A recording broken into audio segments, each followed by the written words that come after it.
ಪರೀಕ್ಷೆಗೆ ಸಿದ್ಧಗೊಳಿಸಿದ್ದೀರಾ. ಇದೊಂದು ಸ್ಪರ್ಧಾತ್ಮಕ ಯುಗದಲ್ಲಿ ನಮ್ಮ ಮಕ್ಕಳು ಈ ಸ್ಪರ್ಧೆಯಲ್ಲಿ ಗೆಲ್ಲಬೇಕು, ನಮ್ಮ ಮಕ್ಕಳು SSLC ಒಳ್ಳೆ ಫಲಿತಾಂಶ ತಗೋಬೇಕು ಅಂತ ಪೂರ್ತಿ ಮನಸ್ಸಿಟ್ಟು ನೀವು ಸಿದ್ಧಗೊಳಿಸಿದ್ದೀರ. ನನ್ನದೊಂದು ಮನವಿ, ನಿಮಗೆ ಕಿವಿ ಮಾತು, ಯಾವುದೇ ಕಾರಣಕ್ಕೆ ಪರೀಕ್ಷೆ ಅಂದರೆ ಭಯ ಅಂತ ಏನಿದೆ, ಆ ಭಯನ ದೂರ ಮಾಡೋದು ಕೂಡ ನಿಮ್ಮ ಒಂದು ಕರ್ತವ್ಯ. ಯಾವುದೇ ಕಾರಣಕ್ಕೆ ಮಕ್ಕಳಿಗೆ ಪರೀಕ್ಷೆಯ ಭಯ ಇರೋದು ಬೇಡ. ಮತ್ತೆ SSLC ಪರೀಕ್ಷೆಯ ಪ್ರಶ್ನೆ ಪತ್ರಿಕೆ ಲೀಕ್ ಆಗತ್ತೆ ಅಂತನೂ ಕೂಡ ಯಾರಿಗೂ ಕೂಡ ಆತಂಕ ಬೇಡ. ನಾವು ಈಗಾಗಲೇ ಅದಕ್ಕೆ ಅಗತ್ಯ ವ್ಯವಸ್ಥೆ ನಾವು ಮಾಡಿದ್ದೀವಿ. ಯಾರು ಚೆನ್ನಾಗಿ ಓದಿದ್ದಾರೆ ಮಕ್ಕಳು, ಅವ್ರಿಗೆ ಅನ್ಯಾಯ ಆಗದೆ ಇರಂಗೆ, ಪ್ರಶ್ನೆ ಪತ್ರಿಕೆ ಲೀಕ್ ಆಗದೆ ಇರಂಗೆ ನಾವು ಕ್ರಮ ತಗೊಳ್ತೀವಿ. ಶಿಕ್ಷಕರೇ, ನೀವು 1 ವರ್ಷ ನಿಮ್ಮ ಮಕ್ಕಳು ನೀವು ತಯಾರು ಮಾಡಿದ್ದೀರಾ. ಆ ಒಂದು ರೀತಿಯಿಂದ ಅಮೃತ ಗಳಿಕೆ ಈಗ ಬರ್ತಾ ಇದೆ. ಮಾರ್ಚ್ 27ರಿಂದ ಪರೀಕ್ಷೆ. ನಿಮ್ಮ ಎಲ್ಲ ಪರಿಶ್ರಮ ಯಶಸ್ಸಾಗಲಿ. ಈ ಪರೀಕ್ಷೆ ಬಗ್ಗೆ ಏನಾದರೂ ನನ್ನನ್ನು ಸಂಪರ್ಕಿಸಬೇಕು, ಏನಾದರೂ ಸಂಶಯ ಇದೆ ಅಂತಂದರೆ ನನ್ನ ಫೇಸ್ಬುಕ್ ಮೂಲಕ ಮಾಡ್ಬೋದು. facebook.com/ನಿಮ್ಮ ಸುರೇಶ್ ಇಲ್ಲಿಗೆ ನೀವು ಸಂಪರ್ಕ ಮಾಡಿದ್ರೆ ನಿಮ್ಮ ಅನಿಸಿಕೆಯನ್ನು ಹಂಚಿಕೊಳ್ಳಬಹುದು. ನಿಮ್ಮ ಮಕ್ಕಳಿಗೆ ಶುಭ ಆಗಲಿ. ಇದುವರೆಗೆ ಪ್ರಾಥಮಿಕ ಹಾಗೂ ಪ್ರೌಢಶಿಕ್ಷಣ ಸಚಿವರಾದ ಎಸ್ ಸುರೇಶ್ ಕುಮಾರ್ ಅವರ ನುಡಿ ಕೇಳಿದಿರಿ. ನಮ್ಮ ಕಾರ್ಯಕ್ರಮ ಇದೀಗ ಆರಂಭ. ನಾನು ಡಾಕ್ಟರ್ ಎಂ ರವೀಂದ್ರ ರೆಡ್ಡಿ ಅಂತ ಹೇಳಿ, state resource person, English. Today it is about second language English. Here first I would like to tell you about some of the changes have been made in the pattern. Remembering into comprehension 32 ಇದೆ, expression 36 ಇದೆ, appreciation 4 marks ಇದೆ. So totally 80 marks. Comprehension ಮತ್ತು expression ಅಲ್ಲಿ ಜಾಸ್ತಿ ಇಟ್ಟಿದ್ದೀವಿ. So they are testing your skills about the language. Comprehension is 32, expression is 36. So ನೀವು ಸ್ವಂತ ಬರೆಯೋದಕ್ಕೆ ಬಹಳಷ್ಟು ಆಸ್ಪದ ಮಾಡಿಕೊಟ್ಟಿದೆ. So this is one thing. Another thing, we have divided some parts like prose, poetry, supplementary reading, grammar and vocabulary, comprehension and composition. Now this year you don't have any reference skill. Prose ಎಷ್ಟಿದೆ ಹಾಗಾದ್ರೆ? ಮೊದಲು 24 ಇತ್ತು ಹಳೆ pattern ಪ್ರಕಾರ. This time we have only 20. Poetry this time also 16 ಇದೆ, ಅದರಲ್ಲಿ ಏನು ಬದಲಾವಣೆ ಇಲ್ಲ. ಮತ್ತು ಸಪ್ಲಿಮೆಂಟ್ ರೀಡಿಂಗ್ 4 ಇತ್ತು, 4 ಇದೆ. ಗ್ರಾಮರ್ ಅಂಡ್ ವೊಕ್ಯಾಬ್ಯುಲರಿ 14 ಇತ್ತು, we have increased it into 16. ಮತ್ತೆ ಕಾಂಪ್ರೆನ್ಷನ್ ಕಾಂಪೋಸಿಷನ್ ಅಲ್ಲಿ 18 ಇತ್ತು, ಸ್ವಲ್ಪ ಇನ್ಕ್ರೀಸ್ ಮಾಡಿ 24 ಮಾಡಿದೀವಿ. ಸೊ ರೆಫರೆನ್ಸ್ ಸ್ಕಿಲ್ ಇರೋದಿಲ್ಲ, ಮತ್ತೊಂದ್ಸರಿ ಹೇಳ್ತೀನಿ. ಮತ್ತೆ ಟೈಪ್ಸ್ ಆಫ್ ಕ್ವಶನ್ಸ್ ಹೇಗಿರುತ್ತೆ, ಯಾವ ಥರ ಇರಬಹುದು? ಸೊ ಇಲ್ಲಿ ಕೂಡ ಮಲ್ಟಿಪಲ್ ಚಾಯ್ಸ್ ಇದೆ, ವೆರಿ ಶಾರ್ಟ್ ಆನ್ಸರ್ ಇದೆ, ಶಾರ್ಟ್ ಆನ್ಸರ್ 1 ಇದೆ, ಶಾರ್ಟ್ ಆನ್ಸರ್ 2 ಇದೆ, ಲಾಂಗ್ ಆನ್ಸರ್ 1 ಇದೆ ಮತ್ತು ಲಾಂಗ್ ಆನ್ಸರ್ 2 ಇದೆ. ಸೊ ಮಲ್ಟಿಪಲ್ ಚಾಯ್ಸ್ ಬಗ್ಗೆ ಹೇಳೋದಾದ್ರೆ, in the previous pattern it was 8 multiple choice for there, but now it is reduced into 4 multiple choice. 16 question ಇತ್ತು VSAಗೆ, 16 marks ಇತ್ತು ಹಿಂದೆ, ಬಟ್ ಈಗ ಇಟ್ ಈಸ್ ರೆಡ್ಯೂಸ್ಡ್ ಇಂಟು 12. ಈ 8 ಬದಲು 4 ಏನು ಮಲ್ಟಿಪಲ್ ಚಾಯ್ಸ್ ಆಗಿದೆ, 4 ಕೂಡ ಗ್ರಾಮರ್ ಅಲ್ಲಿ ಇರುತ್ತೆ, ಮತ್ತು 12 ಏನಿದೆ ಅದು ಕೂಡ ಗ್ರಾಮರ್ ಅಂಡ್ ವೊಕ್ಯಾಬ್ಯುಲರಿನಲ್ಲೇ ಇರುತ್ತೆ. ಸೊ ಒಟ್ಟು 16 ಮಾರ್ಕ್ಸು ಈ 1 ಮಾರ್ಕ್ ಕ್ವಶನ್ಸು ಗ್ರಾಮರ್ ಅಲ್ಲಿ ಇರುತ್ತೆ. ಮತ್ತೆ SA1 2 ಮಾರ್ಕ್ಸ್ ಕ್ವಶನ್ಸ್ ಇವು ಕೂಡ ಗ್ರಾಮರ್ ಅಲ್ಲಿ ರಿಡ್ಯೂಸ್ ಮಾಡಿದೀವಿ.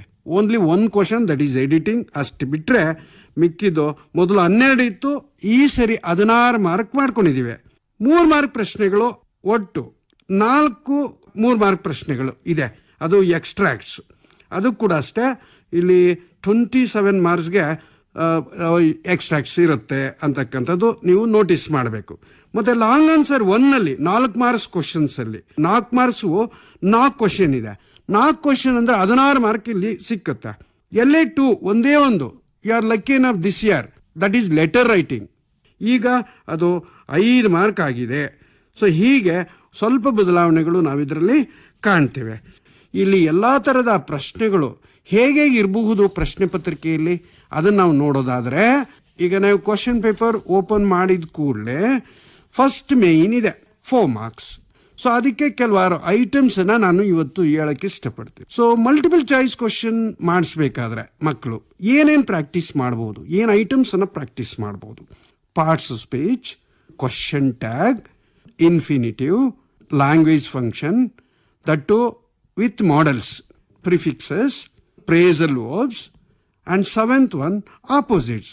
So 7 items. Out of 7 items, 4 would be there for 4 marks. Each question carries 1 mark. And next second main anta barutte. Under second main, what are the things? 12 questions would be there. 12 ಪ್ರಶ್ನೆಗಳಿರುತ್ತೆ. ಒಂದು ಕ್ವಶನ್ಗೆ ಒಂದೊಂದೇ mark. So ಹಾಗಾಗಿ ಇಲ್ಲಿ ಕೂಡ ಕೆಲವು ಐಟಮ್ಸನ್ನು ನಾನು ಹೇಳಕ್ಕೆ ಇಷ್ಟಪಡ್ತೀನಿ. ಪ್ರಪೋಸಿಷನ್ಸ್, ಕಂಜಂಕ್ಷನ್ಸ್, ಆರ್ಟಿಕಲ್ಸ್ ಮತ್ತು ವಾಯ್ಸಸ್ ಎಲ್ಲ active to passive voice only. Passive ಇಂದ ಆಕ್ಟಿವ್ ಬೇಡ, ಆಕ್ಟಿವ್ ಟು ಪ್ಯಾಸಿವ್ ವಾಯ್ಸ್. ಮತ್ತು ಡಿಗ್ರೀಸ್ ಆಫ್ ಕಂಪ್ಯಾರಿಸನ್ ಇದೆ. ಡಿಗ್ರೀಸ್ ಆಫ್ ಕಂಪ್ಯಾರಿಸನಲ್ಲಿ ನಿಮಗೆ ಪಾಸಿಟಿವ್ ಕೊಟ್ಟು ಕಂಪ್ಯಾರಿಟಿವ್ ಕೇಳ್ಬೋದು, ಅಥವಾ ಕಂಪ್ಯಾರಿಟಿವ್ ಕೊಟ್ಟು ಸೂಪರ್ಲೇಟಿವ್ ಕೇಳ್ಬೋದು.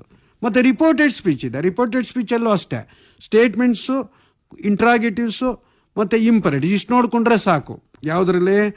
ಈ ಒಂದು ರಿಪೋರ್ಟೆಡ್ ಸ್ಪೀಚಲ್ಲಿ. ಮತ್ತು ಇಫ್ ಕ್ಲಾಸ್ ಕಂಡೀಷನಲ್ಸ್ ಇದೆ. Just stress on third conditionals. ಅದರಲ್ಲಿ ಫಸ್ಟ್ ಕಂಡೀಷನಲ್ ಬೇಕಾದರೆ ನೀವು ಕಂಪೇರ್ ಮಾಡಿಕೊಂಡು ಥರ್ಡ್ ಕಂಡೀಷನ್ ಮೇಲೆ ಸ್ಟ್ರೆಸ್ ಮಾಡಿ. Identifying parts of speech very easy. ಮತ್ತು using words in sentences. Noun ಕೊಟ್ಟರೆ ವರ್ಬಲ್ ಫಾರ್ಮ್ ಮಾಡಿ, ವರ್ಬ್ಸ್ ಕೊಟ್ಟರೆ ನೌನ್ ಫಾರ್ಮ್ ಮಾಡಿ ಅಂತಕ್ಕಂಥದ್ದು. ಮತ್ತು ಪಂಕ್ಚುಯೇಷನ್ಸ್ ಕೂಡ ಕೇಳ್ಬೋದು. ಪಂಕ್ಚುಯೇಷನ್ ಮಾರ್ಕ್ಸ್ ನಿಮ್ಗೆ ಗೊತ್ತಿದೆ. ಕಾಮ, ಫುಲ್ ಸ್ಟಾಪು, ಸೆಮಿ ಕೋಲನ್ನು ಅಥವಾ ಕೋಲನ್ ಇನ್ ಡ್ಯಾಶು ಅಥವಾ ಒಂದು ಎಕ್ಸ್ಕ್ಲಮೇಟರಿ ಮಾರ್ಕು, ಈ ಥರ ಒಂದು ಪಂಕ್ಚುಯೇಷನ್ ಮಾರ್ಕ್ಸು. ಮತ್ತು ಆಕ್ಸಿಲರೀಸ್ ಇದೆ. ಆಕ್ಸಿಲರೀಸ್ ಅಂದರೆ ಪ್ರೈಮರಿ ಆಕ್ಸಿಲರೀಸು ನಿಮ್ಗೆ ಗೊತ್ತಿದೆ. ಈಸು, ವಾಸು, ಆರು, ವರು. ಮತ್ತು ಡೂ ಫಾರ್ಮಲ್ಲಿ ಡೂ, ಡಸ್ಸು, ಡಿಡ್ಡು. ಮತ್ತು ಯಾವ ಫಾರ್ಮಲ್ಲಿ ಹ್ಯಾವ್, ಹ್ಯಾಸು, ಹ್ಯಾಡು. ಸೊ ಇಷ್ಟು ನೋಡ್ಕೊಂಡ್ರೆ ಸಾಕು ಅನ್ಸುತ್ತೆ. ಯೂಸೇಜ್ ಆಫ್ ದ ಸ್ಟ್ರಕ್ಚರ್ಸ್ ಅಲ್ಲಿದೆ. ಅದು remove, to and to, use so that not ಅಥವಾ ಸೋ ದಟ್ ನಾಟ್ ಯೂಸ್ ಮಾಡೋದು, ಅಥವಾ ಎರಡು ಸೆಂಟೆನ್ಸ್ ಕೊಟ್ಟರೆ ಕಂಬೈನ್ ಮಾಡಿ ಟು ಅಂಡ್ ಟು ಯೂಸ್ ಮಾಡೋದು. ಈಗಾಗಲೇ ಎಕ್ಸಾಮಿನೇಷನಲ್ಲಿ ಪ್ರಿಪ್ರೇಟರಿನಲ್ಲಿ ಬಂದಿದೆ. ಮತ್ತು ಕೊಲೊಕೇಶನ್ಸ್ ಇದೆ. ಕೊಲೊಕೇಟಿವ್ ವರ್ಡ್ಸನ್ನು ಈಗಾಗಲೇ ಪ್ರಾಕ್ಟೀಸ್ ಮೊದಲಿಂದ ಇದೆ. ಇದು ಈಗಲೂ ಕಂಟಿನ್ಯೂ ಆಗ್ತಾ ಇದೆ. ಮತ್ತು ಸಿಲಿಬಫಿಕೇಷನಲ್ಲಿ ಹೆಚ್ಚಾಗಿ ಸೆಕೆಂಡ್ ಸಿಲಿಬಲ್ಸ್ ಅಥವಾ 2 ಸಿಲಿಬಲ್ಸ್ ಬರೋದನ್ನು ಹೆಚ್ಚಾಗಿ ನೋಡ್ಕೊಳ್ಳಿ. ಮತ್ತು 1 ವರ್ಡ್ ಆನ್ಸರ್ಸ್ ಇದೆ. ಅದು ನೀವು first lesson, second lesson, third lesson ನಿಮ್ಮ ಗ್ಲಾಸರಿಯಲ್ಲಿರುತ್ತೆ. ಅದನ್ನು ನೀವು ಪ್ರಾಕ್ಟೀಸ್ ಮಾಡ್ಬೋದು. ಅದು ವರ್ಡ್ ಸಿಕ್ಕುತ್ತೆ. ಎಕ್ಸಾಂಪಲ್ ಕ್ರೀವ್ ಇರ್ಬೋದು, ಆರ್ಚಾರ್ಡ್ ಇರ್ಬೋದು. ಸೊ ಈ ಥರ ಒಂದು ಕೆಲವು ಪದಗಳಿದೆ. ಪದಗಳನ್ನು ಸ್ಟ್ರೆಸ್ ಮಾಡಿ. ಮತ್ತು ಜಂಬಲ್ ಲೆಟರ್ಸು ಇದೆ, ಅಥವಾ ಜಂಬಲ್ ಸೆಂಟೆನ್ಸಸ್ ಇದೆ. ಒಂದು ಸೆಂಟೆನ್ಸ್ ಕೊಡ್ತಾರೆ ನಿಮಗೆ, ಅದು ಗ್ರಾಮರಲ್ಲಿ ಇರುತ್ತೆ. ಅದು ನಿಮಗೆ 5ರಿಂದ 16ವರೆಗೂ ಇರುವಂಥ ಕ್ವಶನ್ಗಳಲ್ಲಿ ಬರುವಂಥದ್ದು. ಸೊ ಹಾಗಾಗಿ ಅಲ್ಲಿ ಕೂಡ ಒಂದು ಜಂಬಲ್ ಮಾಡಿರ್ತಾರೆ ವರ್ಡ್ಸನ್ನು. ನೀವು ಸೀಕ್ವೆನ್ಸ್ ಆಗಿ ಜೋಡಿಸಿ ತುಂಬ ಈಸಿ, ಯಾರು ಬೇಕಾದ್ರೂ ಮಾಡ್ಬೋದು ಅಂಥದ್ದೊಂದು ಕ್ವಶನ್ ಇರುತ್ತೆ ಮಾಡಿ. ಆಂಟಾನಿಮ್ಸ್ ಇದೆ. ಟೋಟ್ಲಿ ಇಷ್ಟು ಐಟಮ್ಸಲ್ಲಿ ನಿಮಗೆ 16 ಮಾರ್ಕ್ಸು ಗ್ರಾಮರು ಇರುತ್ತೆ. 16 ಕೂಡ ನಾನ್ ಟೆಕ್ಸ್ಚುವಲ್, ಟೆಕ್ಸ್ಟ್ ಬುಕ್ಗೆ ಸಂಬಂಧಪಟ್ಟಿದ್ದಲ್ಲ. ಅದಾದಮೇಲೆ ಬರೋದೇ ಟೆಕ್ಸ್ಟ್ ಬುಕ್ಗೆ. ಎಡಿಟಿಂಗ್ 2 ಮಾರ್ಕ್ಸ್, ಅದು ಟೆಕ್ಸ್ಟ್ ಬುಕ್ ಬರಲ್ಲ. ಅದು ಕೂಡ other than the text. Spelling mistakes ಅಲ್ಲಿ ಕ್ಲೂಸ್ ಕೊಟ್ಟಿರ್ತೇವೆ. ಸ್ಪೆಲ್ಲಿಂಗ್ ಮಿಸ್ಟೇಕು ಅಥವಾ ವರ್ಬಲ್ ಆರ್ ಅಡ್ವರ್ಬಲ್ ಮಿಸ್ಟೇಕ್ಸ್ ಇರುತ್ತೆ. ಇಷ್ಟು ಬಿಟ್ಟರೆ ಇನ್ನೇನು ಇರೋದಿಲ್ಲ. ಅದರಲ್ಲಿ ನೋಡ್ಕೊಳ್ಳಿ, ಅದು ಈಸಿ ಆಗುತ್ತೆ. ಯಾರು ಬೇಕಾದ್ರೂ they can understand very easily and get out of 17 items there would be 12 questions. And even I request all the teachers to stress on these points, please. ಮತ್ತೆ 3ನೇ ಮೇನ್ ಆಗಾದರೆ editing. That you are also practicing editing ಅಂದರೆ clues would be given. Clues ಕೊಟ್ಟಿರ್ತಾರೆ, ಒಂದು 3-4 sentence ಕೊಟ್ಟು clues would be given. ಕ್ಲೂಸಲ್ಲಿ ಏನು ಮಾಡಬೇಕು, ನೀವು ಏನು ಸ್ಟ್ರೆಸ್ ಮಾಡಬೇಕು ಅಂತ ಇರುತ್ತೆ. So first you have to identify something. First example, spelling mistake to be corrected ಅಂದಾಗ, ಆಗ ಸ್ಪೆಲ್ಲಿಂಗ್ ಮಿಸ್ಟೇಕ್ಸ್ ಯಾವ ವರ್ಡಲ್ಲಿ ಸ್ಪೆಲ್ಲಿಂಗ್ ಮಿಸ್ಟೇಕ್ ಇರ್ಬೋದು ಅಂತ have to go through. And B ಬಂದು ವರ್ಬಲ್ ಅಥವಾ adverbial mistake would be there. Suppose if they go through that, find out and which is the adverb wrongly used. So you have to rectify it. So ಹಾಗಾಗಿ ಈ ಎರಡನ್ನ ನೀವು correction ಮಾಡ್ತಕ್ಕಂಥದ್ದು ನಿಮ್ಮ ಕರ್ತವ್ಯ. Next 4th ಮೇನಲ್ಲಿ ತೆಗೆದುಕೊಂಡಾಗ ಶಾರ್ಟ್ ಆನ್ಸರ್ ಕ್ವಶನ್ಸ್. ಸೊ ಇಲ್ಲಿ ಏನೇನು ಬರ್ಬೋದು ಶಾರ್ಟ್ ಆನ್ಸರ್ ಕ್ವಶನ್ಸಲ್ಲಿ? ಓನ್ಲಿ ನಮಗಿರ್ತಕ್ಕಂಥ ಆಪ್ಷನ್ಸು ಟೆಕ್ಸ್ಟಲ್ಲಿ ತೆಗೆದುಕೊಂಡ್ರೆ ಓನ್ಲಿ 3 ಪಾರ್ಟ್ಸ್. ಒಂದು prose, second one poetry, and third one supplementary reading. How many questions you will get in the prose part? 4 questions, 4 ಪ್ರಶ್ನೆಗಳು. ಒಟ್ಟು 8 ಪಾಠ ಇದೆ. 8 ಪಾಠದಲ್ಲಿ 2 ಮಾರ್ಕಿನ ಪ್ರಶ್ನೆಗಳು 4 ಬರುತ್ತೆ. ಮತ್ತು ಪೊಯೆಟ್ರಿನಲ್ಲಿ ಎಷ್ಟು ಬರ್ಬೋದು ಸರ್? ಪೊಯೆಟ್ರಿಯಲ್ಲಿ 1 ಕ್ವಶನ್ ಮಾತ್ರ ಇರುತ್ತೆ. 1 ಕ್ವಶನ್, ಅಲ್ಲಿ ಕೂಡ 8 ಪದ್ಯ ಇದೆ. ಮತ್ತು ಸಪ್ಲಿಮೆಂಟ್ ರೀಡಿಂಗ್ ನಿಮ್ಗೆ ಗೊತ್ತೇ ಇದೆ. So there would be internal choices. 4 supplementary reading chapters are there. Totally 4 questions would be asked. You have to answer for 2. First chapter or second chapter, third chapter or fourth chapter. So that you know. There also you will get 4 marks. Totally we have 7 questions in the text. Totally 7 questions for 14 marks. And fifth main, all 3 marks questions, not extracts. Don't get any confusion related to 3 marks. 3 marks, there are 2 types of questions. One is question, another one is extract. So that I am talking about questions. There are 2 questions under 3 marks type. That is under fifth main. Questions for 3 marks. Prose 1 question, poetry 1 question. There are no options, no internal choice. You have to answer for these 2. So no exceptions.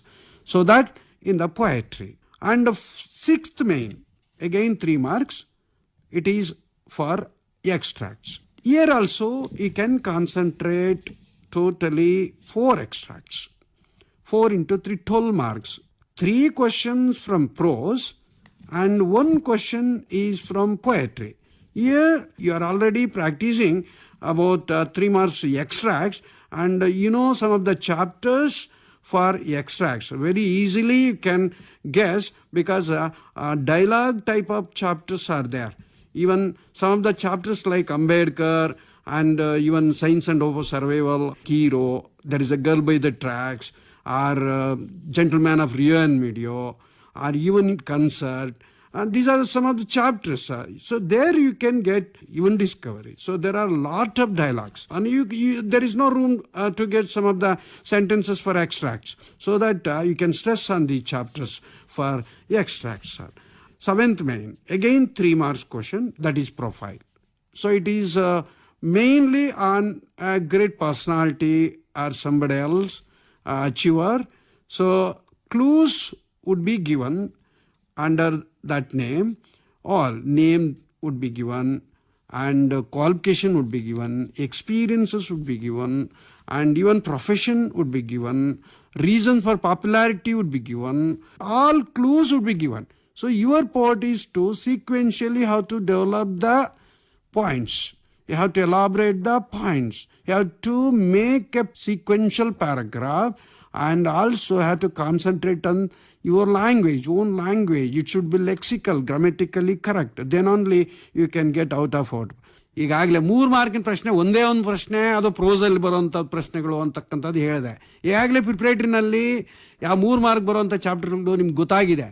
ಇನ್ನೂ ಕೆಲವು ಚಾಪ್ಟರ್ಗಳು 3 mark ಬರುವಂಥ ಚಾಪ್ಟರ್ಗಳು, ಅದು ಇವನ್ hero ಇರ್ಬೋದು, ಅಥವಾ ನಿಮಗೆ colours of silence ಇರ್ಬೋದು, ಅಥವಾ gentleman of Rio in media ಇರ್ಬೋದು, ಅಥವಾ science and hope of survival. ಈ ಥರ 3 ಮಾರ್ಕ್ ಒಂದು ಪ್ರಶ್ನೆ ಅದರಲ್ಲಿ ಯಾವ್ದಾರಲ್ಲಿ ನಿಮ್ಗೆ ಕೊಟ್ಟಾಗ ನೀವು ಬರಿಬೋದು ಈಸಿಯಾಗಿ. ಒಂದೇ ಒಂದು ಪ್ರಶ್ನೆ ಮಾತ್ರ ಇರುತ್ತೆ. 3 ಮಾರ್ಕಿನ ಪ್ರಶ್ನೆಗಳು ಒಂದಿರುತ್ತೆ ಪೊಯಿಟ್ರಿಯಲ್ಲಿ. ಯಾವುದು ಈಗಾಗಲೇ ಐ ಆಮ್ ದ ಲ್ಯಾಂಡು, ಇನ್ನೊಂದು ಹೇಳಿದೆ last poem after space tomorrow morning ಇರ್ಬೋದು, ಅಥವಾ ಸಾಂಗ್ ಆಫ್ ಇಂಡಿಯಾ ಇರ್ಬೋದು. ಇದರಲ್ಲಿ ಜಿಸ್ಟ್ ಒಂದು ರೆಡಿ ಮಾಡೋದು 4 ಲೈನ್ ಸಾಕು, 3 mark ಬಂತಲ್ಲೇ.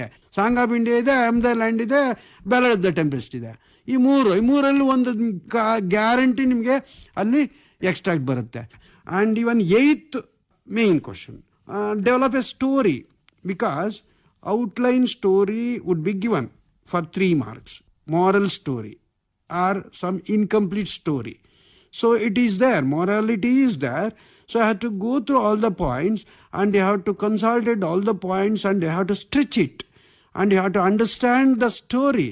Whatever the story is, you have to understand the sequences also. First, what you have to get from first word, second word, third word, or what are the clues would be given. So on that base, you have to go accordingly with the clues. So there you will get a story, final story. So ಇಲ್ಲಿ ಕಥೆನ ನಿಮ್ಮದೇ ಆಗಿರುವಂಥ ಭಾಷೆಯಲ್ಲಿ develop ಮಾಡಿ. ಈಗ ಅದರಲ್ಲಿ original sentences ಇರಬೇಕು ಅಂತ ಏನಿಲ್ಲ, ನಿಮ್ಮದೇ ಆಗಿರುವಂಥ ಸೆಂಟೆನ್ಸಲ್ಲಿ, ಸಿಂಪಲ್ ಸೆಂಟೆನ್ಸಲ್ಲಿ, ಗ್ರಾಮೆಟಿಕಲಿ ಕರೆಕ್ಟ್ ಸೆಂಟೆನ್ಸಲ್ಲಿ ಡೆವಲಪ್ ಮಾಡಿ. ಇಲ್ಲಿ ಕೂಡ 3ಕ್ಕೆ 3 ಬರುತ್ತೆ ಅಂತಕ್ಕಂಥದ್ದು ನಾನು ಈ ಸಂದರ್ಭದಲ್ಲಿ ನಿಮಗೆ ಹೇಳ್ತೀನಿ.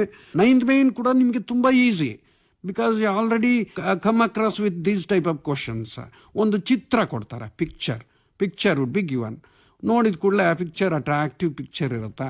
So that picture gives us message, some message ಇರುತ್ತೆ, ಯಾವುದೋ ಸೋಷಿಯಲ್ ಪ್ರಾಬ್ಲಮ್ ಬಗ್ಗೆನೋ ಅಥವಾ ಒಂದು ಯೂಸ್ಫುಲ್ ಥಿಂಗ್ಸ್ ಬಗ್ಗೆನೋ ಅಥವಾ ಒಂದು ಜನಗಳಿಗೆ ಒಂದು ಮೆಸೇಜ್ ಕೊಡುವಂಥ ಒಂದು ಅವೇರ್ನೆಸ್ ಕ್ರಿಯೇಟ್ ಮಾಡುವಂಥದ್ದು. ಸೊ ಈ ಥರ ಒಂದು ಚಿತ್ರ ಇರುತ್ತೆ. First you have to look at the picture, ಆಮೇಲೆ ಡಿಸ್ಕ್ರಿಪ್ಷನ್ ಕೊಡೋದು. ನೋಡಿ ಚಿತ್ರ ಗಾರ್ಬೇಜ್ ಮೌಂಟೈನ್ ಇದೆ, who threw this garbage wherever they want ಅಂತ ಯಾಕೆ ಮಾಡ್ತಾರೆ, ಅದರಿಂದ ಇಂಪ್ಯಾಕ್ಟ್ ಏನು, ಏನೇನು ತೊಂದರೆಗಳಾಗತ್ತೆ, ಯಾಕೆ ಈ ಥರ ಮಾಡಬಾರ್ದು, ಏನಾದರೂ ನಿಮ್ಮ ಒಪಿನಿಯನ್ಸು ಹೇಳಬೇಕಲ್ಲಿ. ನೀವು ಹೇಗೆ ಅವಾಯ್ಡ್ ಮಾಡ್ಬೋದು ಮತ್ತು ಅವೇರ್ನೆಸ್ಸನ್ನು ನಾವು ಹೇಗೆ ಡೆವಲಪ್ ಮಾಡ್ಬೋದು ಈ ಚಿತ್ರದ ಮುಖಾಂತರ. Be careful, give them A good message, develop. ಅದನ್ನು ನೋಡಿ ಸ್ವಲ್ಪ ಒಂದು ಒಳ್ಳೆ ಪ್ಯಾರಾಗ್ರಾಫನ್ನು ಕನ್ಸ್ಟ್ರಕ್ಟ್ ಮಾಡಿ. ಮತ್ತು 10th ಮೇನ್ ಇದೆ ಕೋಟ್ ಫ್ರಮ್ ಮೆಮರಿ ಅಂತ. So is or not a new question. So ಇದು ಕೂಡ ಓಲ್ಡ್ ಕ್ವಶನ್ನೇ. ಏನು ಮೆಮರೈಸೇಷನ್ಗೆ 4 lines would be there. You have to complete 4 lines. 4 ಸಾಲುಗಳನ್ನು ತುಂಬಬೇಕು. 4 ಸಾಲಿಗೆ ಎಷ್ಟು ಮಾರ್ಕ್ಸು? 4 marks. ಯಾರಿಗುಂಟು ಯಾರಿಗಿಲ್ಲ. ಟೆಕ್ಸ್ಟ್ ಬುಕ್ಕಲ್ಲೇ ಮೆನ್ಷನ್ ಮಾಡಿದ್ದೀವಿ. ಯಾವುದು ಅಂಥ ಪದ್ಯಗಳು? ಕ್ವಾಲಿಟಿ ಆಫ್ ಮರ್ಸಿ ಇದೆ, ಬ್ಲೈಂಡ್ ಬಾಯ್ ಇದೆ. ಬ್ಲೈಂಡ್ ಬಾಯ್ ಅಲ್ಲಿ ಚಿಕ್ಕ ಸಾಲುಗಳು. ಕ್ವಾಲಿಟಿ ಆಫ್ ಮರ್ಸಿ ಕೂಡ ಚೆನ್ನಾಗಿದೆ. So better practice well, get 4 out of 4 here. The easiest question ಅಂದ್ರೆ ಪೇಪರಲ್ಲಿ 11th ಮೇನಲ್ಲಿದೆ. ಏನದು? Passage. Under the passage there would be 4 questions, 1 mark each, ಅಥವಾ 2 questions, 2 mark each. 2 questionsಗಾದ್ರೆ 2 to 3 or 4 sentences ಬರೀರಿ. 1 mark ಆದ್ರೆ 1 to 2 sentences ಬರೀರಿ ಸಾಕು. Where is the answer? Answer is there in the passage itself. ಅರ್ಥ ಮಾಡ್ಕೊಂಡು answers ಬರೀರಿ. Suppose if you can't write the answers by your own there, so take direct sentences, write it. Okay, passage ಬಿಟ್ಟರೆ ಇನ್ನು 4 ಮಾರ್ಕಿನ ಪ್ರಶ್ನೆಗಳು. ಇಲ್ಲಿ 1 mark. I would like to give you 1 tips here, because there is no 4 marks question in prose. Only 4 marks questions are there in poetry. ಪೊಯೆಟ್ರಿನಲ್ಲಿ ಯಾವುದೀಗಾಗಲೇ ಒಂದು ಹೇಳಿದ್ದೀನಿ. ಯಾವುದು? Coat from memory. ಇನ್ನು ಉಳಿದಿದ್ದು ಕ್ವಶನ್ ಅಂದರೆ ಯಾವುದು? ಸಮರಿಗೆ ಈಗಾಗಲೇ ಸುಮಾರು ಪೇಪರಲ್ಲಿ ನೋಡ್ತಾನೆ ಇದ್ದೀರಾ. ಗ್ರ್ಯಾಂಡ್ ಮಾ ಕ್ಲೇಮ್ಸ್ ಎ ಟ್ರೀ, ರಸ್ಕಿನ್ ಬಾಂಡ್ದು. ನಿಮಗೆ ಐ ಆಮ್ ದ ಲ್ಯಾಂಡ್ ಇದೆ, ಸಾಂಗ್ ಆಫ್ ಇಂಡಿಯಾ ಇದೆ, ಈವನ್ ಜಾರ್ಜ್ ಪೊಯಮ್ ಕೂಡ ನೀವು ಪ್ರಾಕ್ಟೀಸ್ ಮಾಡ್ತಾನೆ ಇರ್ತೀರಾ.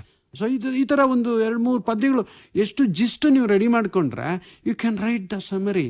There also you can get 4 out of 4. 12th ಮೇನಲ್ಲಿ 4 marks ಪ್ರಶ್ನೆಗಳಿರೋದು. ಮತ್ತೆಲ್ಲ 13 ಮೇನ್ ಇದೆ. 13 ಮೇನಲ್ಲಿ ಹೇಳೋದಾದ್ರೆ ವೆರಿ ಈಸಿ. ಎಸ್ಸೆ, ಪ್ರಬಂಧ ಬರೆಯೋದು.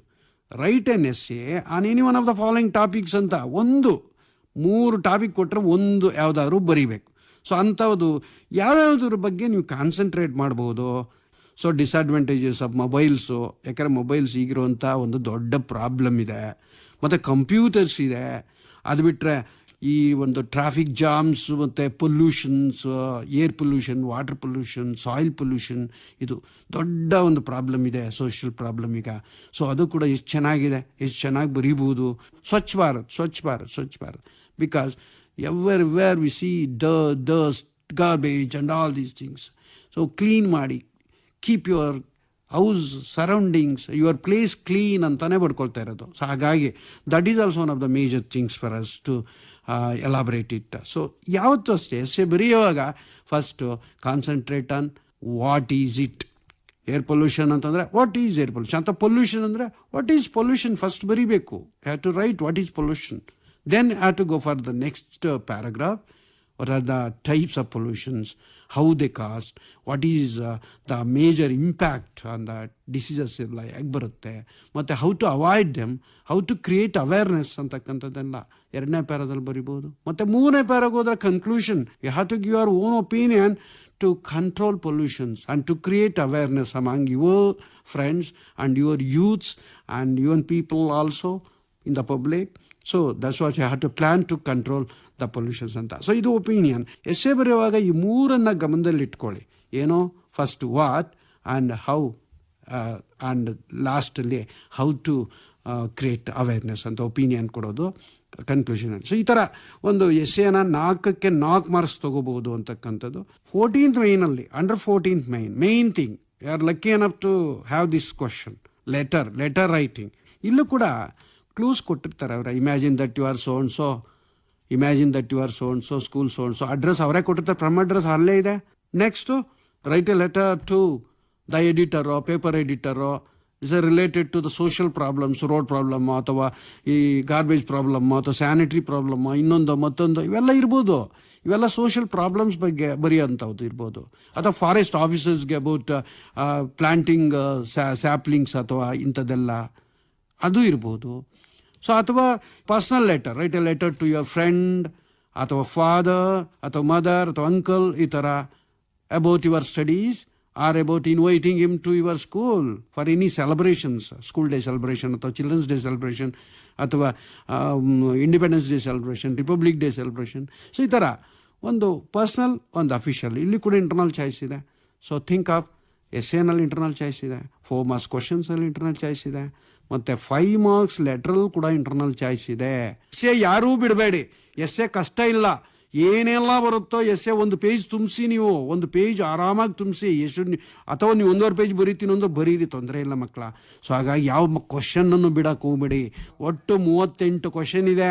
38 ಕ್ವಶನಲ್ಲೇ ಪಾಠಗಳ ಬಗ್ಗೆ, ಪದ್ಯಗಳ ಬಗ್ಗೆ ಇನ್ನೂ ನಿಮ್ಗೆ ಈ ಕಡೆ ಎಕ್ಸ್ಪ್ರೆಷನ್ ಕ್ವಶನ್ಸ್ಗಳೇ ಭಾಳ ಚೆನ್ನಾಗಿ ಬರೀಬೋದು. ಹಾಗಾಗಿ ಲೆಟ್ರ್ ಕೂಡ 5 ಮಾರ್ಕು, 4 ಅಲ್ಲ. ಇವಾಗ ಹೋದ ವರ್ಷ 4 ಇತ್ತು, ಸರಿ 5 ಪಾಯಿಂಟ್ ಅಥವಾ 6 ಪಾಯಿಂಟ್ ಬರುತ್ತೆ. ಒಂದು ಫ್ರಮ್ ಅಡ್ರೆಸ್, 2ನೇದು ಟು ಅಡ್ರೆಸ್, 3ನೇದು ಸಲ್ಯೂಟೇಷನ್, 4ನೇದು ಬಾಡಿ ಆಫ್ ದ ಲೆಟರ್, 5ನೇದು ಎಂಡಿಂಗು, ಮಧ್ಯದಲ್ಲಿ ಬರೋದು ಥ್ಯಾಂಕಿಂಗ್ ಇರ್ಬೋದು ಅಥವಾ ಎಂಡಿಂಗ್ ಇರ್ಬೋದು. ಮತ್ತು ಲೆಟ್ರಲ್ಲಿ ನೀವು ಒಂದು ಕನ್ಫ್ಯೂಷನ್ ನೀವು ಇದೆ ನಿಮಗೆ. ಸುಮಾರು ಜನ ಕೇಳ್ತಾರೆ, ಲೆಫ್ಟ್ ಸೈಡೇ ಬರೀಬೇಕಾ ರೈಟ್ ಸೈಡೇ ಬರೀಬೇಕಾ ಅಂತ ಕೇಳ್ತಾರೆ. ನೀವು ಎರಡೂ ಕೂಡ ಅಕ್ಸೆಪ್ಟೇಬಲ್ಲ. ಲೆಫ್ಟ್ ಸೈಡ್ ಇರೋದು ನೀವು ಕಂಪ್ಯೂಟರ್ ಲ್ಯಾಂಗ್ವೇಜು, ರೈಟ್ ಸೈಡ್ ಇರೋದು ಮ್ಯಾನ್ಯುವಲ್ ಲ್ಯಾಂಗ್ವೇಜು, ಇದು ಮೊದಲಿಂದ ಬಂದಿರೋದು. ಸೊ ಎರಡೂ ಕೂಡ ಪ್ರಾಕ್ಟೀಸ್ ಮಾಡಿಸ್ಬೋದು. ಈವನ್ ಟೀಚರ್ಸ್ ಕೂಡ ನೀವು ಪ್ರಾಕ್ಟೀಸ್ ಮಾಡುವಾಗ ಎರಡನ್ನೂ ಮಾಡಿಸಿ, ಟೆಕ್ಸ್ಟ್ ಬುಕ್ಕಲ್ಲಿದೆ, ಮಾಡಲ್ ಲೆಟರ್ಸ್ ಇದೆ, ಹಂಗಾದರೂ ಪ್ರಾಕ್ಟೀಸ್ ಮಾಡಿ. ಇಲ್ಲದಾಗಿಲ್ಲ ಅಂದರೂ ನೀವು ಓಲ್ಡ್ ಮ್ಯಾನ್ಯುವಲ್ ಟೈಪ್ ಆದರೂ ಪ್ರಾಕ್ಟೀಸ್ ಮಾಡಿ. ಲಾಸ್ಟಲ್ಲಿ ಫೈನಲ್ ಆಗಿ ನಿಮ್ಗೆ ಹೇಳೋದು ಏನಂತಂದರೆ, don't think second language English is difficult. Think it is very easy because this pattern is very nice. So that you can get good mark. ಏನಾದ್ರು ಕೇಳಬೇಕು ಅನ್ಸಿದ್ರೆ ನನ್ನ ಮೊಬೈಲ್ ನಂಬರ್ ನಿಮ್ಗೆ ಕೊಡ್ತೀನಿ. ಸೊ ಯಾವಾಗೂ ತಲೆ ತಿನ್ನಬೇಡಿ ಜಾಸ್ತಿ. ಅಥವಾ ಮೇಜರ್ ಡೌಟ್ ಇದ್ದಾಗ ದಯವಿಟ್ಟು ನಮ್ಮ ಶಿಕ್ಷಕರಾಗ್ಬೋದು ಅಥವಾ ಮಕ್ಕಳಾಗ್ಬೋದು, ಅದು 7:30 8 ರಾತ್ರಿ ಆದಮೇಲೆ ಮಧ್ಯದಲ್ಲಿ ಮಾಡಬೇಡಿ. ಸೊ ಬರ್ಕೊಳ್ಳಿ, 9632814269. ಮತ್ತೊಂದು ಸರಿ ರಿಪೀಟ್ ಮಾಡ್ತೀನಿ, 9632814269. All the best. ನಾಳೆ ಇದೇ ಸಮಯಕ್ಕೆ ಗಣಿತ ವಿಷಯದ ಸಿದ್ಧತೆ ಬಗ್ಗೆ ಮಾಹಿತಿಯನ್ನ ಪಡೆಯಲಿದ್ದೀರಿ. ಹಾಗೂ ಕೇಳುಗರೆ, ನಿಮಗೊಂದು ಮಾಹಿತಿ. ಬೆಂಗಳೂರು ಆಕಾಶವಾಣಿ ಕೇಳುಗರು ತಾಂತ್ರಿಕ ಸಮಸ್ಯೆಯಿಂದ ಈ ಕಾರ್ಯಕ್ರಮ ಸರಣಿಯನ್ನು ವಿವಿಧ ಭಾರತಿ 102.9 ಎಫ್ಎಂನಲ್ಲಿ ಮಧ್ಯಾಹ್ನ 2:35ಕ್ಕೆ ಕೇಳಬಹುದು. ಇದುವರೆಗೂ S.S.L.C ಪರೀಕ್ಷಾ ಸಿದ್ಧತೆ